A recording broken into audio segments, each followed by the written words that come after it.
मना साथियों मां ईसा मेमन सिंधी संगत के चूंडनि के हवाले से साल 2020 के जॉइंट सेक्रेटरी के उम्मीदवार तौर पर नई ट्राई पैनल के हवाले से उम्मीदवार आया।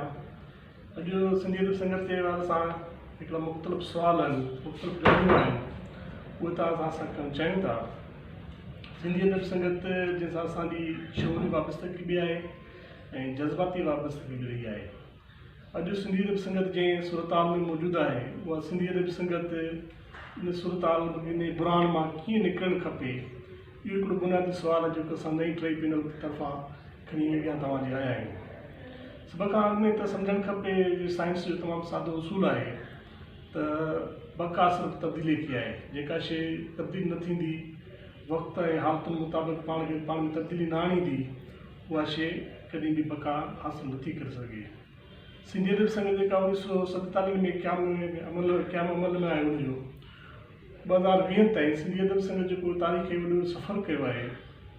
जेका सिंधी संगत तारीख़ हिकु तमामु वॾो अहम किरदारु अदा कयो। वञू टे ख़िलाफ़ हुजे, ज़ियाई अमर ते ख़िलाफ़ हुजे, तरक़ी पसंद रोशन ख़्याल तारीख़ुनि जे हवाले सां सिंधी संगत जो किरदारु हुजे, उहो हिकिड़ो इंतहाई शानदार हिकिड़ो दौरु रहियो आहे। सिंधी संगत जेका मौजूदा सूरताल में मुसलसल बुराननि जे ऐं जेके ग्रोहबंदी जो शिकार थी रही है उन मां निकिरण जो हिकिड़ो असां वटि रस्तो हिकिड़ो आहे मौजूदु। हिकिड़ो इहो आहे त सिंधी संगत जेका मुसलसल जामद रही है उनमें का तब्दीली नथी अचे पई। ख़ासि करे नओं नसुल उनमें कंहिं तरह सां दिलचस्पी नथो वठे। सिंधी संगत जेका जदीद दौर सां हमाम नथी थी सघे पई।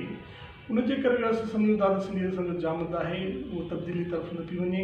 सादो उसूल है तो जेका शइ तब्दील न थींदी आहे वो लाज़मी फना थी वेंदी आहे, उहो समाज लाइ बदबूदार थी वेंदी आहे।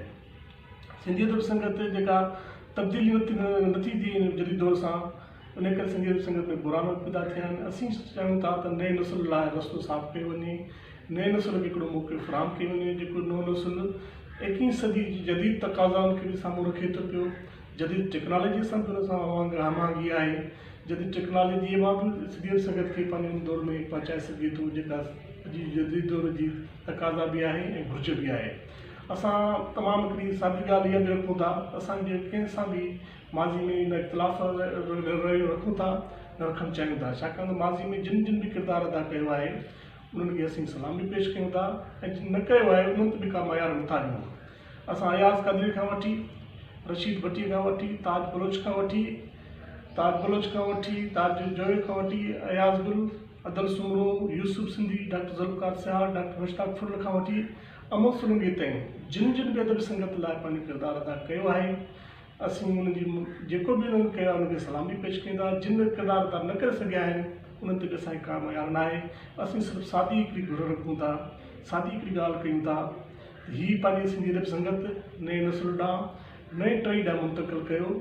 जेकॾहिं नथा करे सघो त यकीनन अदब संगत जेका बुरान में आहे वो कंहिं तरह सां नथी निकिरी सघे। छाकाणि त असां जेको पुराणा असां जेके साथी रहिया आहिनि उन्हनि जी खां का बि शिकायत नथा कयूं। पर हिकिड़ी ॻाल्हि इहा त कई जदीद दौर जी हालतुनि सां हमाम नथा थी सघनि जंहिंजे करे बि अदब संगत में बुरान पैदा थिए थो। असीं चाहियूं था हीअ अदब संगत जेका नए नसुल जी अमानत आहे, सिंधी ॿोली तारीख़ जी हिकिड़ी अमानत आहे, सक़ाफ़त जे हवाले सां अमानत आहे, हिन क़ौम जी अमानत आहे। उनखे बचाइण लाइ नए नसुल खे नई टही खे हिकिड़ो स्पेस ॾियणु खपे। इहो ख़्वाबु खणी असीं निकिता आहियूं ऐं असीं उमेदु कयूं था त असांजो हिकु शऊरवंद हिकिड़ो नसुल आहे, शौरियात जेके सिंधी संगत जो हिकिड़ो दोस्त आहिनि उहे असां सां ज़रूरु सहकार कंदा। इन उम्मीद सां अवां जे अॻियां हाज़िर थिया आहियूं। तव्हांजी वॾी महिरबानी।